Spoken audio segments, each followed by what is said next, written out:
Naku, at napakabilis talaga ng panahon at magtatatlong taon na pala simula nung naglabas ako ng perang ganito kalaki.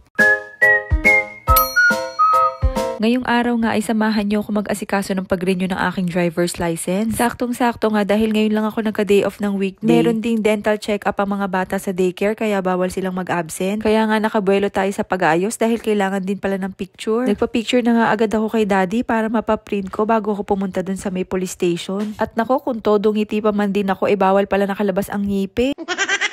Buti na nga lang at hindi ka mahalan ng paprint dito. Ewan ko nga ba kung kailan tapos na ako magpaprint tsaka ako naisip basahin yung mga instructions.